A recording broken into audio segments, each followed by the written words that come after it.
Je me suis dit, c'est plus facile d'être une mauvaise comédienne que d'être une mauvaise infirmière. Ça va tuer moins de gens.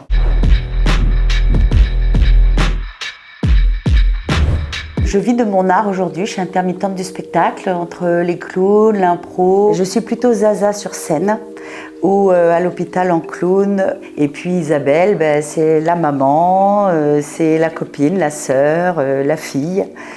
C'est plutôt mon humain ordinaire et quotidien.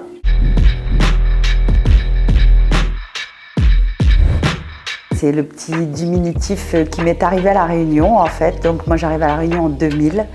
Et depuis 2000, Zaza est arrivée, Zaza est montée sur scène, Zaza est devenue clown, Zaza a fait des milliers de choses.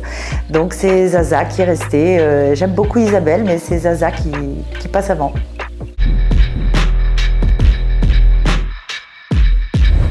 Ah oui, bien sûr, Micos créole. Le créole la rentre dans mes oreilles comme une langue presque maternelle. J'ai habité d'abord à Grand Galet, si vous connaissez Grand Galet, là-bas, là-haut, dans les Hauts de Saint-Joseph. Et là, de monter autour de moi, toute de monter cos créole. Même mon petit garçon qui était ça va à l'école là-bas, était en rentre de l'école en disant « Maman, mais il n'a pas fait ça, mais il n'a pas fait ci ». Et moi-même, je n'ai pas comprendre ça que l'ité dit. Donc après, j'étais obligée d'apprendre le créole. Cause avec mon voisin, cause avec le bout de la boutique, cause avec toute de monde, Grand Galet. Et c'est comme ça que le créole la rentre dans mon habitude. Quand moi j'ai décidé de devenir comédienne et quand j'ai dit moi j'aimerais bien faire le conservatoire plutôt qu'une école en sortant du lycée, là ça a fait alarme. On fait pas ça dans la famille, on n'est pas des saltimbanques, ce sera pas une vie pour toi. Donc il faut que tu aies d'abord un métier et après tu seras comédienne. Donc je suis montée à Paris pour faire des études d'infirmière, ce qui m'a plu énormément et j'adore le côté soin et contact avec les gens. Et puis à un moment donné, la comédie, le plaisir de jouer, de partager sur scène a pris le dessus.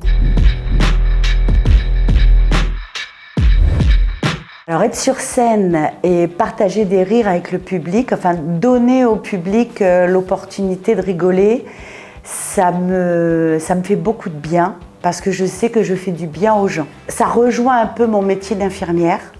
C'est-à-dire que je n'ai pas l'impression de soigner les gens avec le rire, mais il y a quand même ce moment où on sait qu'on leur fait du bien, je sais que je leur fais du bien, et ça, y a rien de mieux dans la vie en fait que de faire du bien aux gens.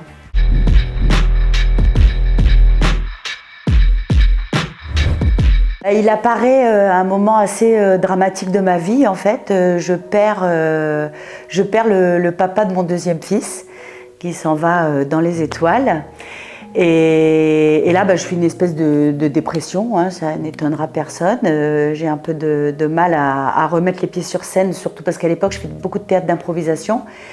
Et c'est une copine qui me dit mais il faut que tu ailles faire du clown, tu vas voir, le clown c'est la liberté, c'est le lâcher prise, c'est être soi à 100%, on joue plus à rien, on joue qu'à être soi. Ça a été une libération, il m'a permis d'exprimer mon malheur et au travers de mon malheur de pouvoir en rire en fait, de faire le pas de recul. La chance que j'ai eue, c'est que Éclat de Lille, une compagnie de clowns hospitaliers, après mes stages et tout ça, a fait des recrutements, donc on est en 2011-2012.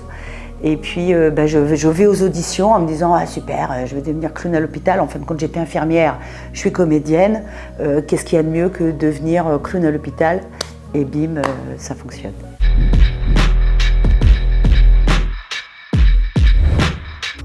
C'est d'avoir 53 ans, d'en paraître 22.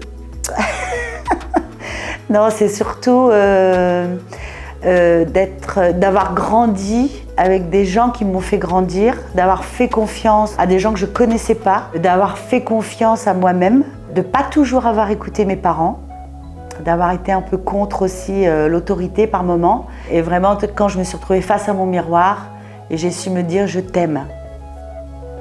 Ça, c'est une force. Et dites-le tous les jours. Regardez-vous tous les jours et dites-le vous tous les jours. C'est vous qui est important.